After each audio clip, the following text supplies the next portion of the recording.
Holy shit! Κοίτα πόσο σκυλιά είναι! Oh my god! They're coming at us!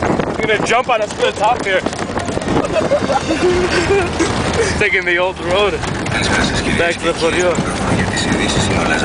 Off-road! Look at that! Look! They're still chasing us! Για την, επαναλαμβάνω, για την Κυριακάτικη. Look at this, man. This is amazing.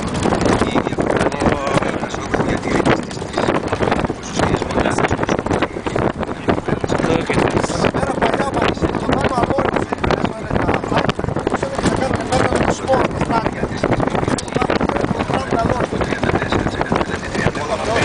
Εδώ πάνω. Και ακολουθούν όσοι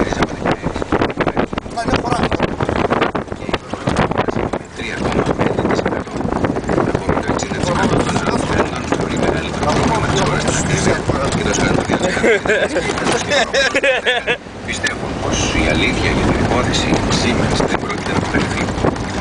Σύμφωνα με δημοσκοπήσεις της η δημοκρατία προηγείται I love the off-road. I know.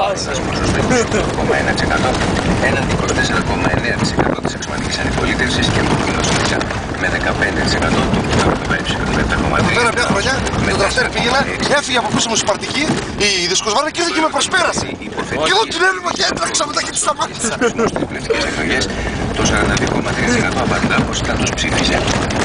Σε σχόλιο του πρόεδρου του Εδώ κάτω μόλις σκοτώθηκε συγχωρεμένη βάση. Αριστερές λύσεις. Εγώ ήσουν εσύ τότε. Αλλά και σοκομματικές φωνές διαφοροποιήσεις ολοκληρωτικές. Η κυβέρνηση είναι στην διέξοδο και γι' αυτό παραπετεύει συνεχώς στο παρελθόν, καλλιεργώντας την πόλωση.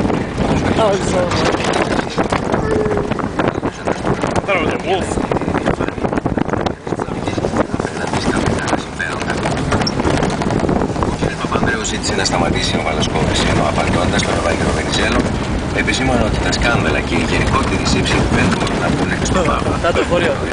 Το χωριό. Χαρακτήρισε υπερβολική την ενασχόληση του κινήματος με τα σκάνδαλα, λέγοντας ότι το Πασόκ συνιστά μέρος του προβλήματος του ενώ το Πασόκ δεν μπορεί να τελειώσει το Αυτή με τη σοφάγια τότε παιδιά, παλιά εδώ φτιάχνανε φωλιές. Ήρθε ο Χαράλαμπος μια φορά και τα χάλασε όλα εδώ. Διορίζοντας, αλλά παραμένει τραγικά μόνος, σχολίασε ο κυβερνητικός εκπρόσωπος των Ρωσόπουλος. Ο γραμματέας της Νέας Δημοκρατίας παρατήρησε πως το μεσής της δικαιοσύνης από το σχολείο. και από το Πασόκ κυβέρνησε τον πρόεδρο να αναζητήσει.